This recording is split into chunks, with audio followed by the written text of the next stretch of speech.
completely amazing mess. We don't know what's happening. Hello, gentlefolk, ferals, and domesticated cryptids. Welcome to my channel. I give advice here. I know I don't look like a source for sane, sound advice, but I'm pretty good at giving it, just not taking it. It's kind of a do as I say, not as I do situation. It's like ask Abby if she was mentally ill. But I can tell you that if you are lost, or if you are crazy or weird, or one of the outsiders, there will always be a home for you here. And I will always answer all of your questions with as much sincerity and wisdom as I can give. I don't always profess to be perfect, but I will always do my best. Another thing that I will not do is I will not fake my questions. A lot of the places that I have looked up, a lot of the websites say fake your first few questions until you can get some new ones. I refuse. The questions on my channel will be real, from real people with real problems. Because I don't think I can ask you to take my advice if I start out with a lie. So today I will be answering a few questions. But first, I figured I should introduce myself. My name is Krista. I am a wife and a mother of two. I have a shit ton of cats and dogs. Well, a shit ton of cats. I have 2 dogs. I have way too many acronyms on my psych chart. Biggest of which is borderline personality disorder, which is no fun. Saying it was no fun is an understatement. It's a big ball of clusterfuck. But it does make me very empathic.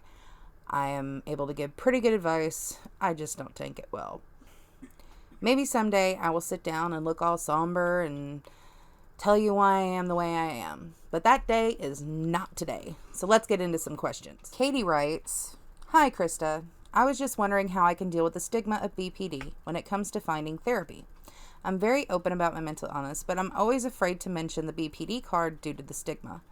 I literally have had doctors hang up on me as soon as I told them I had BPD. Should I lie and ease my way into it? It's so hard to find a specialist for this disorder. I'm a bit desperate to find a therapist in general. I'd love someone I can talk to, but it's so hard when I eventually get dumped because I opened my mouth about my BPD. Should I just be honest anyway to weed through those who can't help me? Or just say I have bipolar ultra-rapid cycling? I do have that disorder as well. It just gets frustrating when doctors get frustrated that their medication doesn't work on me because I have a personality disorder. I know I need help, but at this point, I'm afraid to even ask." So Katie, I completely get where you're coming from. Unfortunately, there is still a major stigma around having BPD.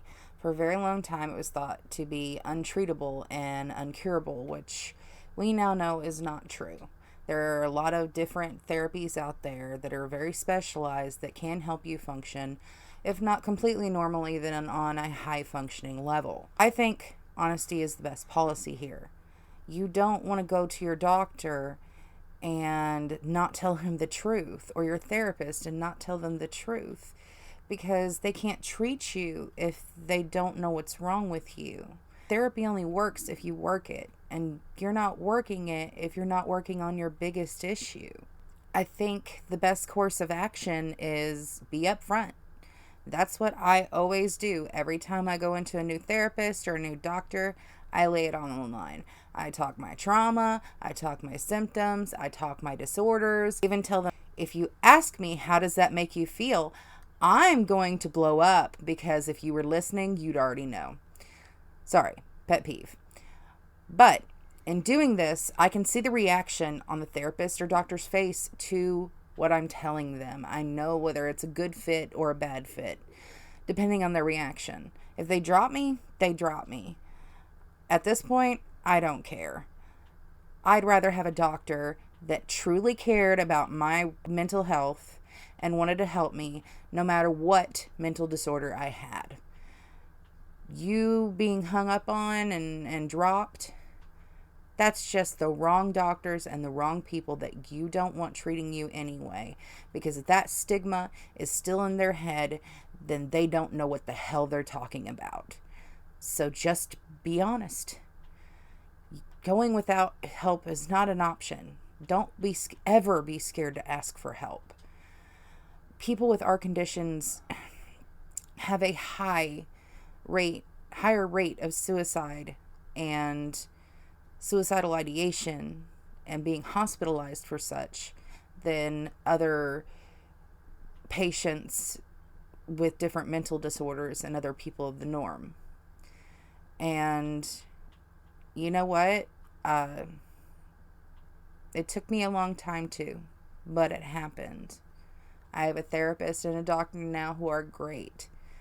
And I've been dumped by therapists too. Don't worry.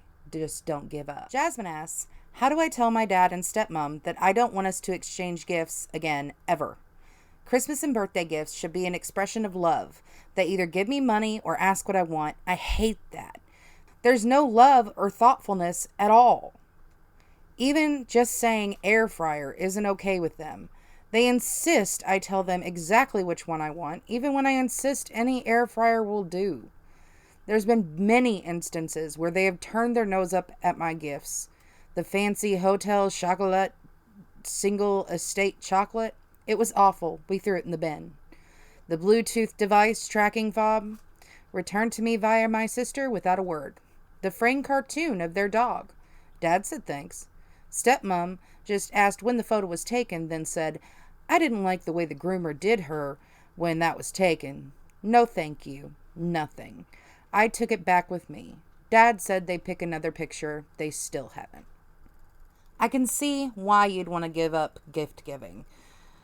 The way they treat your gifts are just rude. It seems like you really take some thought and consideration to the gifts you're giving, and they just don't care. First things first, boundaries. If you don't feel comfortable exchanging gifts with your dad and stepmom, just tell them. Sit them down, have a conversation, and be honest and upfront. Dad, stepmom, I feel like I can never seem to get you something you like, and you never seem to care about what you get me. So can we please stop with the gift giving? I don't want you to have to worry about getting me a gift, and I don't want to give you a gift you're not going to enjoy. There's going to be a couple ways that can go. Now, there can be a few different reactions to this. This depending on your parents' personality. If they're down to earth and laid back, they may be confused and slightly hurt, but they'll accept your boundary and stay within it. If they're a little petty or self-absorbed, they may either get offended by what you said about their gifts or backpedal about what they said about your gifts in the past. Either way, don't back down. Once you set your boundary, you put your foot down, and they need to respect it. Try not to be accusatory. Try not to speak angrily. You don't want them to try and brush you off as being too emotional or too sensitive. If you don't want to do that, there is a funner way of doing it. Do the same thing to them. I'm talking bug the crap out of them about exactly what kind of gift they want. Make, model, year, color, size, texture, whatever. But pester them about whatever benign detail of the present you can come up with. Every single little detail. If they start complaining, just explain you're taking their example. Anonymous asks, like, what do you do if you've been talking to a guy for a month? And he said at the beginning he wanted to be friends and see where it goes. How long do you wait to see where it goes? Do you bring it up or do you wait? It honestly depends on the situation. Did he give you any hint at whether he wanted to be more than just a friend at any point? The way I see this, it could go a couple of ways. They're either using you as a fuck buddy and they're leading you with a relationship on a string, just like a carrot, to keep you going and keep you having hope so they can keep using you. Or they care about you, they've been hurt before, and they just want to take their time. Either way, y'all need to have a conversation. You need to sit down, talk about your feelings, talk about his feelings, talk about the relationship, whether or not you're just friends, just fuck buddies, if that's going to change or whatever. If he won't sit down with you and have this conversation, then you have a boy, not a man, because a man is not afraid to talk about his emotions or his feelings. And you don't need a boy, you need a man. And whatever the conclusion, You have to respect that and respect yourself. Ask yourself, do I want to continue in this, even though it might turn into nothing? Or do I like this guy enough that I could spend more time with him and see if something comes out of it? Maybe. It's all up to you. Just don't keep asking. If you have this conversation and it goes well and he just says he needs some time, wait a month or two. Then bring it up again, because you don't want to keep asking and bugging him, because you're just going to push him away. And it seems from your question that's the opposite of what you want to do. Just make sure you're thinking with your heart and your head, not your libido, because that bitch will lead you down some dumbass decisions. That's it for today's questions. I'm going to link an email in the description if you would like to send me a question. I also set a Twitter and a Facebook page to go with the channel where you can ask me questions also. Don't forget to like, comment, and subscribe. I feel so cliche saying that.